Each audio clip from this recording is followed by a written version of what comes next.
പ്രകാശം മാസ്റ്റർ. അതായത് ഒരാളെ നിയമിക്കുന്നു, അയാൾ സ്മാർട്ട് ക്രിയേഷൻസിൻ്റെ വക്കീലാണ് എന്ന് അറിയാതെയാണോ അറിഞ്ഞാണോ, അത് കോൺഗ്രസ് അത് പറയുന്നില്ല. മാധ്യമങ്ങളിലെത്തി അവർക്ക് വേണ്ടി വാദിച്ച ആളാണോ അല്ലയോ എന്നറിയാതെയാണോ നിയമിച്ചത്, അതും അവർ പറയുന്നില്ല. പക്ഷേ ഞാൻ അവർ പറഞ്ഞത് താങ്കളിലേക്ക് ഫോർവേഡ് ചെയ്യാം.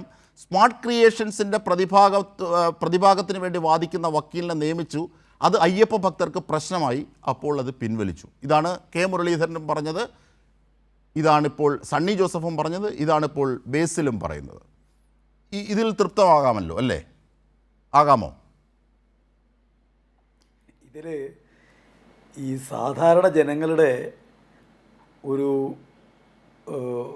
ചിന്തിക്കാനുള്ള ബോധത്തെ ആകെ കൊഞ്ഞനം കുത്തുകയാണ് കോൺഗ്രസ്. ജനങ്ങളെല്ലാം വിഡ്ഢികളാണ് എന്ന് ബേസിൽ ധരിക്കരുത്.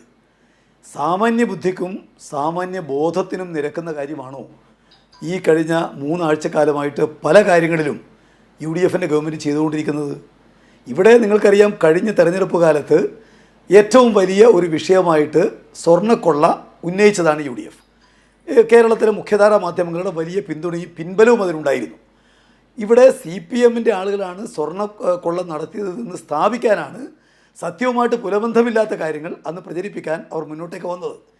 ഇപ്പോൾ ഇതുമായി ബന്ധപ്പെട്ടുകൊണ്ട് നമ്മൾ കേൾക്കുന്ന വാർത്തകൾ എന്താണ്? കേരളത്തിലെ നിയുക്ത മുഖ്യമന്ത്രി ഈ വിഷയത്തിൽ SITയുടെ ചോദ്യം ചെയ്യലിന് വിധേയനായിട്ടുള്ള ഒരാളെ കൂട്ടി ബാംഗ്ലൂരിലേക്ക് പോകുന്നു. അവിടെ പ്രത്യേക ചാർട്ടേഡ് വിമാനത്തിൽ ചെന്ന് അവിടെയുള്ള NDA നേതാക്കന്മാരുമായിട്ട് സംസാരിക്കുന്നു.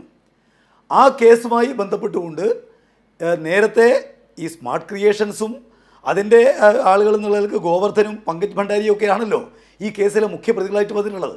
നേരത്തെ തന്നെ ആ കാര്യവുമായി ബന്ധപ്പെട്ട് ഉന്നയിക്കപ്പെട്ട ആക്ഷേപങ്ങളുണ്ട്. അത് മറ്റൊന്നുമല്ല, ഉണ്ണികൃഷ്ണൻ പോറ്റിയും ഗോവർദ്ധനും അടക്കമുള്ള ആളുകൾ സോണിയാഗാന്ധിയെ നേരിട്ട് ചെന്ന് കണ്ടു എന്നുള്ളതിൻ്റെ ഫോട്ടോ ഈ രാജ്യത്താകെ പ്രചരിച്ചതാണ്. അതിന് അവരെ സഹായിച്ചത് 2 MPമാരാണ്, അടൂർ പ്രകാശ് അടക്കമുള്ള 2 MPമാരാണ് എന്നുള്ള കാര്യവും പകൽ വെളിച്ച പോലെ വ്യക്തമാണ്. അപ്പോൾ കോൺഗ്രസിൻ്റെ ആളുകൾക്ക് ഈ കള്ളന്മാരുമായിട്ട് ഏറ്റവും അടുത്ത ബന്ധമുണ്ട് എന്നുള്ള കാര്യം നേരത്തെ ആക്ഷേപിക്കപ്പെട്ടതും ചർച്ച ചെയ്യപ്പെട്ടതുമാണ്. ഇപ്പോഴിതാ നേരത്തെ ഈ സ്മാർട്ട് ക്രിയേഷൻസിൻ്റെ, അതുപോലെ ഗോവർദ്ധൻ്റെ, അതുപോലെ പങ്കജ് ഭണ്ഡാരിയുടെ അവരുടെ വക്കീലായിരുന്ന മനുഷ്യനെ സ്പെഷ്യൽ പ്രോസിക്യൂട്ടറായിട്ട് ദേവസ്വം ബോർഡിന് വേണ്ടി നിയമിക്കുന്നു. ക്യാബിനറ്റ് ഏതെങ്കിലും ഒരാൾ തീരുമാനിക്കുന്നില്ല. ഇപ്പോൾ എത്ര വിചിത്രമായ കാര്യമാണ്. ക്യാബിനറ്റ് എടുക്കുന്ന തീരുമാനം കൂട്ടായ ഒരു തീരുമാനമാണ്, എല്ലാവർക്കും ഉത്തരവാദിത്തമുള്ള ഒന്നാണ്. പക്ഷേ മന്ത്രി പറയുന്നു ഞാൻ ആ ക്യാബിനറ്റ് യോഗത്തിൽ ഉണ്ടായിരുന്നില്ല. ഏത് നിയമം അനുസരിച്ചാണ് ക്യാബിനറ്റ് യോഗത്തിൽ ഇല്ലാത്ത ഒരാൾക്ക് ക്യാബിനറ്റ് തീരുമാനം ബാധകമാകാതിരിക്കുന്നത്? അദ്ദേഹം പരസ്യമായിട്ട് പറഞ്ഞു ഞാൻ ഇക്കാര്യത്തിൽ മുഖ്യമന്ത്രിക്ക് എല്ലാ അധികാരവും വിട്ടുകൊടുത്തിരുന്നു എന്ന് പറഞ്ഞതിൻ്റെ അർത്ഥം എന്താ? മുഖ്യമന്ത്രിയുടെ തീരുമാനമാണ് അഡ്വക്കേറ്റ് പ്രദീപിനെ നിശ്ചയിക്കാൻ വേണ്ടി തീരുമാനിച്ചതെന്നല്ലേ? ഇവിടെ അധികാരമേറ്റെടുത്ത് 3 ആഴ്ച കാലം കൊണ്ട് 2 പേരുടെ രാജി കാണേണ്ടി വന്ന മറ്റൊരു ഗവൺമെൻറ് ഈ കേരളത്തിൻ്റെ ചരിത്രത്തിൽ എപ്പോഴെങ്കിലും ഉണ്ടോ? മന്ത്രിയുടെ അളിയനെ നിശ്ചയിച്ചതുമായി ബന്ധപ്പെട്ടുകൊണ്ട് ന്യായീകരിക്കുകയല്ലേ മന്ത്രിയും ഗവൺമെൻറ്റും എല്ലാം ചെയ്തത്. പക്ഷേ നിൽക്കക്കള്ളിയില്ലാതെ രാജിവെക്കേണ്ടി വന്നു. ഇവിടെ പ്രതിഭാഗം വക്കീലിനെ വാദിഭാഗത്തിൻ്റെ പബ്ലിക് പ്രോസിക്യൂട്ടറായിട്ട് നിശ്ചയിക്കുന്ന ഒരു സംഭവം ഈ രാജ്യത്തിൻ്റെ ചരിത്രത്തിൽ എപ്പോഴെങ്കിലും കേട്ടിട്ടുണ്ടോ? ഈ കേരളത്തിൽ എപ്പോഴെങ്കിലും കേട്ടൊരു കാര്യമാണോ അങ്ങനെ ഒരു കാര്യം? ഇവിടെ വിചിത്രമായ നിലക്കുള്ള വാദങ്ങൾ അവർ ഉന്നയിക്കുകയാണ്. എന്നിട്ട് അത് നിശ്ചയിച്ചതിന് ശേഷം ഭക്തജനങ്ങൾ ഈ മന്ത്രിമാരോട് പോയിട്ട് പറഞ്ഞതാണോ? ആ നിയമനം വന്ന ഉടനെ സാർവത്രിക എതിർപ്പ് വന്നല്ലോ. മാധ്യമങ്ങളിൽ അദ്ദേഹം പറഞ്ഞ കാര്യം നമ്മളെല്ലാം കേട്ടിട്ടാണ്. അദ്ദേഹം പറഞ്ഞതെന്താ? എൻ്റെ സ്ഥാപനമെന്നാണ്. സ്മാർട്ട് ക്രിയേഷൻസിനെ സംബന്ധിച്ച് മാധ്യമങ്ങളോട് അഡ്വക്കേറ്റ് പ്രദീപ് പറഞ്ഞിരിക്കുന്നത് എൻ്റെ സ്ഥാപനമെന്നാണ്. അദ്ദേഹം ഇതിലെ കള്ളനായ ഗോവർദ്ധൻ്റെ വക്കീലാണ്, ഇതിലെ കള്ളനായിട്ടുള്ള ഭണ്ഡാരിയുടെ വക്കീലാണ്. അദ്ദേഹത്തെ സാധാരണഗതിയിൽ അതിന് പ്രത്യേകിച്ച് ഗവൺമെൻറ്റിന് വിവരമൊന്നും വേണ്ടല്ലോ. സാമാന്യഗതിയിൽ അത്യാവശ്യം അക്ഷരാഭ്യാസമുള്ള ഒരാൾക്ക് മനസ്സിലാക്കാൻ വേണ്ടി കഴിയല്ലോ. അങ്ങനെ ഒരാളെ ഒരു കാരണവശാലും ദേവസ്വം ബോർഡിൻ്റെ സ്പെഷ്യൽ പ്രോസിക്യൂട്ടറായിട്ട് നിശ്ചയിക്കുന്നത് അത് അവർ ഈ പറയുന്ന കള്ളന്മാരെ രക്ഷിക്കാൻ വേണ്ടിയാണ് എന്നുള്ളത് ആർക്കറിയാതിരിക്കുന്നത്? അത് ആരെയാണ് പിന്നെ തെറ്റിദ്ധരിപ്പിക്കാൻ വേണ്ടി കഴിയുക? ഇത്ര വൃത്തികെട്ടൊരു കാര്യം, ഇപ്പോൾ വിചിത്രമായ കാര്യങ്ങൾ നടക്കുന്നു എന്നുള്ളത് 1-2 കാര്യങ്ങളല്ലല്ലോ, എത്രയെത്ര കാര്യങ്ങളാണ് വിചിത്രമായ കാര്യങ്ങൾ നടന്നുകൊണ്ടിരിക്കുന്നത്. ഈ കഴിഞ്ഞ 3 ആഴ്ച കാലം കൊണ്ട് തങ്ങൾ പറഞ്ഞ എത്രയെത്ര കാര്യങ്ങൾ വിഴുങ്ങേണ്ടി വന്നിരിക്കുന്നു മന്ത്രിമാർക്ക്. നമ്മൾ ഇന്നലെയും ഇന്നുമായി ചർച്ച ചെയ്യുന്നത് ഷിഗല്ലയെയും നിപ്പയെയും കുറിച്ചാണ്. യഥാർത്ഥത്തിൽ 2 ഗവൺമെൻറ്റുകളുടെ കാലത്ത് ആരോഗ്യമന്ത്രിമാർ അത് കൈകാര്യം ചെയ്ത രീതി നമ്മുടെ എല്ലാം മുമ്പിലുണ്ട്.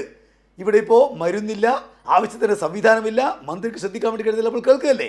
ഇവിടെ വന്യമൃഗ അക്രമവുമായി ബന്ധപ്പെട്ടുകൊണ്ട് ആളുകൾ കൊല്ലപ്പെട്ടതിനെ വലിയ വാർത്തയായി ശവമെടുത്തിട്ടുള്ള സമരമായിട്ട് മന്ത്രിമാരെ തടയുന്ന കാര്യങ്ങളായിട്ട് LDF ഗവൺമെൻറ് കാലത്ത് നടന്ന അതേ ആളുകൾ ഭരിക്കുന്ന കാലത്ത് 2 ആഴ്ച കൊണ്ട് വന്യമൃഗങ്ങൾ കൊന്നിരിക്കുന്ന ആളുകളുടെ എണ്ണം 6ആയി മാറിയിരിക്കുന്നു. എപ്പോഴെങ്കിലും അത്തരം കാര്യം കേട്ടിട്ടുണ്ടോ? ഇവിടെ BJP-ക്കാരുമായിട്ട് CPM-ന് ബാന്ധവമാണ് എന്ന് പറയുന്ന അതേ ആളുകൾ നിങ്ങൾ കാണാൻ വേണ്ടി കഴിയും BJP-യുമായിട്ട് ബന്ധമുള്ള വക്കീലിനെ തങ്ങളുടെ ലോയുടെ ചുമതലയേൽപ്പിക്കുന്നു.